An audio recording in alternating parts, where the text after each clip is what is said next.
Hello guys, ഇന്നൊരു evening ടൈമാണ് കേട്ടോ. ഞാൻ എൻ്റെ വർക്ക് കഴിഞ്ഞ് നേരെ അച്ഛൻ്റെ അമ്മയുടെയും ഷോപ്പിലോട്ടാണ് വന്നത്. എൻ്റെ അമ്മ ആദ്യം ഒരുപാട് വർഷങ്ങളായിട്ട് ജോലിക്കൊന്നും പോകുന്നുണ്ടായിരുന്നില്ല. വീട്ടിൽ തന്നെ ഞങ്ങളുടെ കാര്യങ്ങളൊക്കെ നോക്കിയിരിക്കുന്ന ഒരു അമ്മയായിരുന്നു. അങ്ങനെ എൻ്റെ കല്യാണം കൂടി കഴിഞ്ഞപ്പോൾ അമ്മ ഒറ്റപ്പെട്ട പോലെയായി. അപ്പോൾ അച്ഛൻ എന്ത് ചെയ്തു, അമ്മയുടെ അടുത്ത് പറഞ്ഞു, നീ ചെറുതായിട്ട് എന്തെങ്കിലും തുടങ്ങിക്കോളാൻ പറഞ്ഞു. അങ്ങനെ ഞങ്ങളുടെ അടുത്തൊരു ചെറിയ ഷോപ്പാണ് കേട്ടോ ഈ ടീ ഷോപ്പ്. ഇവിടെ ജ്യൂസ്, അതുപോലെ തന്നെ ടീ, സ്നാക്സ്, അതൊക്കെയാണ് നമ്മുടെ ഈ ചെറിയ കടയിൽ പറ്റുക. അങ്ങനെ ഞാൻ അവിടെയൊക്കെ പോയി അവരൊക്കെ കണ്ടു കഴിഞ്ഞതിന് ശേഷം ഞാൻ എൻ്റെ ഹസ്ബൻഡിൻ്റെ ഷോപ്പിൽ വന്നു.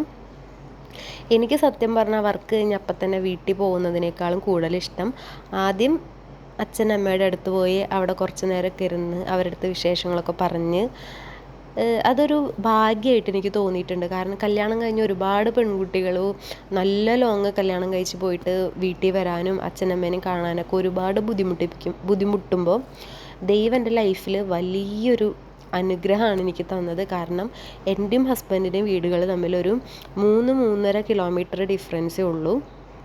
അതുകൊണ്ട് തന്നെ എനിക്ക് എപ്പോൾ അച്ഛനമ്മേനെയും കാണണമെന്ന് തോന്നിയാൽ ഓടിപ്പോയി കാണാൻ പറ്റും.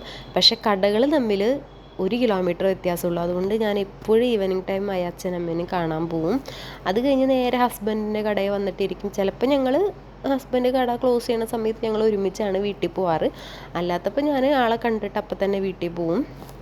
അപ്പോൾ ഇന്ന് ഞാൻ ഹസ്ബൻഡ് കൂടെ എന്നാൽ ഷോപ്പൊക്കെ അടച്ചിട്ട് നമുക്ക് ഒരുമിച്ച് ഇറങ്ങാമെന്ന് പറഞ്ഞിട്ട് ഞാൻ ഹെൽപ്പ് ചെയ്ത് കൊടുക്കുകയാണ്. എനിക്ക് ഈ വർക്ക്ഷോപ്പിൽ ഒരു പണി അറിയാത്തതുകൊണ്ട് തന്നെ എനിക്ക് ആകെ കൂടി അറിയുന്ന പണിയാണ് ലാസ്റ്റ് ഇങ്ങനെ ക്ലീൻ ചെയ്ത് കൊടുക്കുക എന്നുള്ളത്. അപ്പോൾ ഞാൻ ഹസ്ബൻഡിൻ്റെ അടുത്ത് പറയും, ഞാൻ അടിച്ചു തരാമെന്ന് പറയും. അങ്ങനെ ഞങ്ങൾ രണ്ടുപേരും കൂടെ ക്ലോസ് ചെയ്യണ നേരത്ത് കട ക്ലീൻ ചെയ്തുകൊണ്ടിരിക്കുകയാണ്.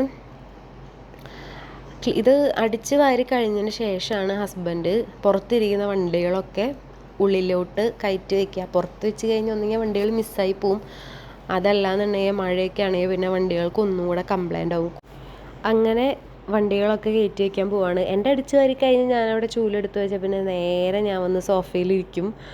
അങ്ങനെ ചില നേരത്ത് പുറത്ത് അവിടെ മുന്നിൽ തന്നെ ഒരു മാവുണ്ട്. അപ്പം അതിൻ്റെ ഇലകൾ മൊത്തം കൊഴിഞ്ഞിട്ട് അവിടെ ഫുള്ള് വൃത്തികേടാവാറുണ്ട്. അപ്പോൾ ചില നേരത്ത് മുറ്റവും ഫ്രണ്ട് ഭാഗവും അടിച്ച് തരാറുണ്ട്. അല്ലാത്തപ്പോൾ ഉള്ളിൽ മാത്രം ക്ലീനാക്കി വേസ്റ്റ് കോരിയെടുത്തിട്ട് ചാക്കിലാക്കി വയ്ക്കും. ഹരിത കർമ്മസേനയിലത്തെ ചേച്ചിമാർ വരുമ്പോൾ അതെടുത്ത് കൊണ്ടുപോവാണ് പതിവ്. അങ്ങനെ ഞാനവിടെ പുറത്ത് വൃത്തിയാക്കിക്കൊണ്ടിരിക്കുകയാണ്. ഹസ്ബൻഡ് ഒരു സൈഡിൽ നിന്ന് വണ്ടികൾ കയറ്റിക്കൊണ്ടിരിക്കുകയാണ്. ചില ദിവസങ്ങളിൽ ഈ കടയുടെ ഉള്ളിൽ കൊള്ളാത്ത അത്രയും വണ്ടികളുണ്ടാവും.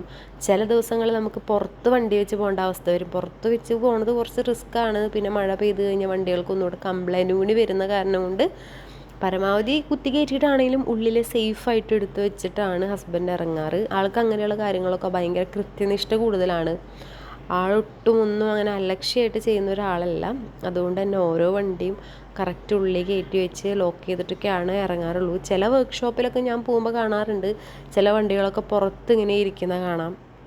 അതിന് ക്യാമറയൊക്കെ ഉള്ളതുകൊണ്ട് അങ്ങനെ വെച്ചിട്ട് പോണതാണോ എന്നെനിക്ക് അറിഞ്ഞുകൂടാ. പക്ഷെ നമ്മൾ മാക്സിമം എല്ലാ വണ്ടികളും അകത്ത് കയറ്റിയിട്ട് സേഫാക്കി വെച്ചതിന് ശേഷമാണ് കട ക്ലോസ് ചെയ്യാറുള്ളത്. ഇപ്പം നിങ്ങൾ എന്നെ കുറച്ച് നേരത്തേക്ക് മിസ്സായില്ല. ഞാൻ എന്തോ മേടിക്കാൻ വേണ്ടിയിട്ട് കടയിൽ പോയതാണ്. എന്താണെന്ന് എനിക്ക് കറക്റ്റ് ഓർമ്മയില്ല. ആ കവറ് കാണുമ്പോഴും എനിക്ക് അതെന്താണെന്ന് വെച്ച് കഴിഞ്ഞാൽ ഞങ്ങളൊരു ഷവർമ ഓർഡർ ചെയ്തിട്ടുണ്ടായിരുന്നു, അത് മേടിക്കാൻ പോയതാണ്. അങ്ങനെ അതാ വീട്ടിൽ വന്നപ്പോൾ വീട്ടിൽ കേക്ക് ഉണ്ടാക്കാണ് അമ്മ. നമ്മുടെ മാമ്പഴം വെച്ചിട്ട് അമ്മ യൂട്യൂബൊക്കെ നോക്കിയിട്ട് ഒരു കേക്ക് ഉണ്ടാക്കിയിട്ട് കട്ട് ചെയ്തിട്ട് ഞങ്ങൾക്കൊക്കെ ടേസ്റ്റ് ചെയ്യാൻ തരാണ്. അമ്മയ്ക്ക് ഇങ്ങനെ കുക്കിങ്ങൊക്കെ ഭയങ്കര ഇഷ്ടമാണ്. ഞാൻ അതിൻ്റെ മുന്നത്തെ വീഡിയോയിലും പറഞ്ഞിട്ടുണ്ട് അമ്മ അടിപൊളിയായിട്ട് കുക്ക് ചെയ്യുന്നുള്ളത്. അപ്പോൾ മാമ്പഴം കുറച്ചധികം കിട്ടിയപ്പോൾ അമ്മ അതിന് നല്ലൊരു റെസിപ്പി യൂട്യൂബിൽ നോക്കിയിട്ട് അത് നോക്കിയിട്ടാണ് അമ്മ ഈ കേക്ക് ഉണ്ടാക്കുന്നത്. കുഴപ്പമുണ്ടായിരുന്നില്ലേ. എനിക്ക് ഈ മാങ്ങ ഈ വെന്ത് കഴിയുമ്പോൾ ആ ഒരു ടേസ്റ്റ് എനിക്കത്ര ഇഷ്ടമല്ല. പക്ഷേ കേക്ക് അടിപൊളിയായിരുന്നു. ഞാൻ കുറച്ച് അമ്മ ഉണ്ടാക്കിയതല്ലേ വെച്ചിട്ട് ഒരു ചെറിയ പീസ് എടുത്ത് കഴിച്ചു. അതുപോലെ അമ്മ എല്ലാവർക്കും കുറച്ചായിട്ട് കട്ട് ചെയ്തിട്ട് തന്നു. ഇത് ഞങ്ങളുടെ ചായ ടൈമാണ്. കാരണം ഞങ്ങൾ വരാൻ ലേറ്റ് ആയതുകൊണ്ട് 8 മണി 8-9 മണി ആയാലും ഞങ്ങൾ വന്നു കഴിഞ്ഞാൽ ചായ കുടിക്കുമ്പോൾ എന്തെങ്കിലുമൊക്കെ ഇങ്ങനെ ഉണ്ടെങ്കിൽ കഴിക്കാറുണ്ട്. അങ്ങനെ എൻ്റെ ഹസ്ബൻഡ് ഓവറായിട്ട് എക്സ്പ്രഷൻ ഇട്ട് കൊളാക്കുന്നുണ്ട്. പക്ഷേ ടേസ്റ്റൊക്കെ ഉണ്ടായിരുന്നു, അത്യാവശ്യം കുഴപ്പമില്ലാത്ത ടേസ്റ്റ് ഉണ്ടായിരുന്നു. പിന്നെ നമ്മൾ ഈ ബേക്കറിയിൽ നിന്ന് മേടിക്കുന്ന കേക്കിൻ്റെ അത്രയൊന്നും ആ ഒരു ഇത് നമ്മൾ വരില്ല. കാരണം അവർ കുറേ ഇൻഗ്രീഡിയൻസ് അതിൽ ആഡ് ചെയ്യും. നമ്മൾ പ്യുവറായിട്ട് നോർമലി ചെയ്യണതാണ്. അത് കഴിഞ്ഞിട്ട് ഞങ്ങളിതേ ഷട്ടിൽ കളിക്കാൻ പോയി. ഹസ്ബൻഡ് കുറച്ച് നാളത്തേക്ക് ജിമ്മ് സ്കിപ്പ് ചെയ്തോക്കാണ്. ആൾക്ക് ജിമ്മിൽ പോകുമ്പം ഒന്നുകൂടെ വയ്യാതെ ക്ഷീണം വരണമെന്ന് പറഞ്ഞിട്ട് എന്നാൽ ഷട്ടിൽ കളിക്കാമെന്ന് പറഞ്ഞിട്ട് ഓൺലൈനിൽ നിന്ന് 2 ഷട്ടിൽ ബാറ്റൊക്കെ ഓർഡർ ചെയ്ത് ഞങ്ങൾ മാറി മാറി കളിച്ചുകൊണ്ടിരിക്കുകയാണ്. ഇതൊക്കെയാണ് നോർമൽ ഒരു ദിവസത്തെ ഞങ്ങളുടെ ഈവനിങ് ടു നൈറ്റ് വരെയുള്ള റുട്ടീൻസ്. ഇത് കഴിഞ്ഞാൽ പിന്നെ അടുത്തത് ക്ഷീണമായി കഴിഞ്ഞാൽ നേരെ പോയി കുളിക്കും. കുളി കഴിഞ്ഞാൽ പിന്നെ ഫുഡ് കഴിക്കുക. ഫുഡ് കഴിച്ച് കഴിഞ്ഞാൽ പിന്നെ ഉറങ്ങുക. ഇതാണ് നോർമലി നടന്നുകൊണ്ടിരിക്കുന്നത്. രാവിലെ എണീക്കും, വർക്കിന് പോവും. വർക്കിന് പോയി കഴിഞ്ഞ് വന്ന് ഈ കാണുന്ന കാര്യങ്ങളൊക്കെ തന്നെയാണ് സ്ഥിരമായിട്ട് നടന്നുകൊണ്ടിരിക്കുക. അങ്ങനെയൊക്കെയാണ് ഇന്നത്തെ വിശേഷങ്ങൾ. അപ്പോൾ അതേ ഷട്ടിലൊക്കെ കളിച്ച് തളർന്ന് ഞാനിരിക്കുകയാണ്. അപ്പോൾ അത്രേ ഉള്ളൂ ഇന്നത്തെ വീഡിയോ. അതേ കുളിയൊക്കെ കഴിഞ്ഞ് എൻ്റെ ഒരു കുഞ്ഞൊരു ഉറക്കം കൂടി കഴിഞ്ഞിട്ടാണ് കേട്ടോ ഞാൻ വൈൻഡപ്പ് ചെയ്യുന്നത്. അപ്പോൾ ഓക്കെ, ബായ്.